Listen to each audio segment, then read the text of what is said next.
नमस्कार साथियों, आज हम एक और near to global palsy injury का एक ब्रेकियल प्लेक्सस इंजरी जो होती है उसका पेशेंट लेकर आए हुए हैं। मैं छत्तीसगढ़ से हूँ। मेरा एक्सीडेंट 2022 को हुआ था। फिर 2 ऑपरेशन भी हुआ है, एक रायपुर में फिर एक जयपुर में अमृतसर के पास हुआ है। इनको C6, C7, C8 और T1 का इंजरी हुआ है, जिसमें इनका C5 जो है वो सुरक्षित है। ये उंगलियों की कंडीशन आप देख रहे हैं, एक तरह से रिस्ट पूरा ड्रॉप हो चुका है, साथ में ट्राइसेप का कोई मूवमेंट नहीं है, बाइसेप कितना पतला हो चुका है, शोल्डर भी सब लग सेट है, 2 उंगली का लगभग गैप है, 2 से 3 उंगली का। इस तरह की कंडीशन में क्योंकि इसमें C5 जो होता है उसकी इंजरी नहीं होती है, इसलिए पेशेंट ये भ्रमित होते हैं कि उनका मूवमेंट केवल कंधा हिलाने से आ जाएगा। उनको लगता है कि उनका एक कंधा हिल रहा है तो उंगलियों में भी मूवमेंट आ जाएगा, ऐसा नहीं है। इस तरह की इंजरी यदि आपको है कि जिसमें आपकी उंगलियों का मूवमेंट, कलाई का इस तरह से ड्रॉप हो जाना, कोहनी का कोई मूवमेंट ना हो, तो आप समझ जाइए कि ये भी बहुत गंभीर इंजरी है और इसे ये नियर टू ग्लोबल पाल्सी बोलते हैं। ब्रेकियल प्लेक्सस इंजरी का एक प्रकार है। इस इंजरी में स्कैपुलर रीजन की मसल थोड़ी बेहतर होती हैं, इसलिए इस तरह के मूवमेंट और ये मूवमेंट जो शोल्डर के गर्डल के होते हैं वो आसानी से होते हैं। पेशेंट इसमें भ्रमित रहते हैं कि ये मूवमेंट हैं, ये भी आ जाएंगे, ऐसा नहीं है। यदि आपको इस तरह की इंजरी है, ऑपरेशन की जरूरत पड़ती है। फिजियोथेरेपी ऑपरेशन के तुरंत बाद आपको लेनी चाहिए, क्योंकि अगर आप फिजियोथेरेपी नहीं लेंगे तो ये आपका मसल जो है वो पतला हो जाएगा, जोड़ स्टिफ हो जाएगा। तो समय रहते ऑपरेशन के तुरंत बाद फिजियोथेरेपी लें। इनके 2 ऑपरेशन हो चुके हैं।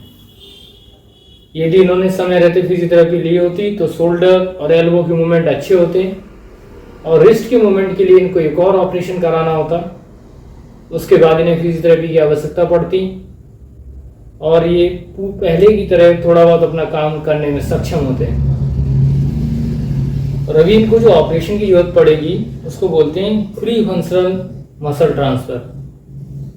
तो अब इन्हीं से जानते हैं इन्होंने कब ऑपरेट कराया था, कहाँ से हैं और क्या फिजियोथेरेपी इलाज लिया या नहीं लिया, इस बारे में सारी जानकारी लेते हैं। फिजियोथेरेपी इलाज ना लेने के क्या नुकसान हुए। मैं छत्तीसगढ़ से हूँ। मेरा एक्सीडेंट 2022 को हुआ था। फिर 2 ऑपरेशन भी हुआ है, एक रायपुर में फिर एक जयपुर में अमृतसर के पास हुआ है।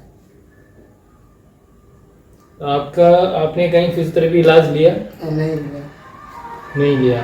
अच्छा, आप हमारे सेंटर पे भी आए, मरीजों से मिले, अभी आपने देखा यहाँ पे जो मरीजों की रिकवरी थी उससे आपको ये अंदाज़ा लग गया कि फिजियोथेरेपी इलाज लेते तो शायद आपके में रिकवरी और बेहतर होती। फिजियोथेरेपी इलाज लेते थे। अच्छा, बाकी के मरीजों से आप मिले, उनकी रिकवरी कैसी लगी आपको देख के? वो ठीक हो रहे हैं या नहीं हो रहा है? ठीक हो रहा है, बहुत अच्छा रिकवरी हो रहा है। तो आप 2 साल से इंतजार कर रहे थे कि मूवमेंट आ जाएगा घर पे। यदि आप इंतजार ना किए होते तो आज आप भी अच्छा मूवमेंट कर रहे थे। अच्छा, इस तरह की आपको जानकारी नहीं थी पहले कि इसमें फिजियोथेरेपी इलाज आवश्यक होता है। तो लोगों को क्या कहना चाहेंगे जिनको इस तरह की चोट लगी है? उनको फिजियोथेरेपी इलाज ऑपरेशन के बाद लेना चाहिए और समय का इंतजार नहीं करना चाहिए। जिसको भी ऐसे इंजरी है उसको फिजियोथेरेपी इलाज लेना चाहिए। यदि आपको इस तरह की इंजरी है जिसमें आपकी उंगलियों का कोई मूवमेंट नहीं है, कलाई का कोई मूवमेंट नहीं है, कोहनी का, साथ में कंधे में हल्का फुल्का मूवमेंट है, तो इस कंडीशन में समय रहते ऑपरेशन कराएं 3 महीने या 4 महीने के अंदर किसी माइक्रोहैंड या न्यूरोसर्जन से मिलके। तुरंत बाद फिजियोथेरेपी इलाज लें और एक ऑपरेशन होने के बाद दूसरा जो ऑपरेशन हो उसके बाद भी फिजियोथेरेपी इलाज की आवश्यकता है। बगैर फिजियोथेरेपी के आपकी रिकवरी संभव नहीं है। आप इतना समझिए कि जितना अच्छा आपको सर्जन चाहिए ऑपरेशन के लिए, उतना ही बेहतर फिजियोथेरेपिस्ट की आवश्यकता है। तभी इस केस में आपकी रिकवरी संभव है, तभी आप ठीक हो पाएंगे। जय हिंद, जय भारत।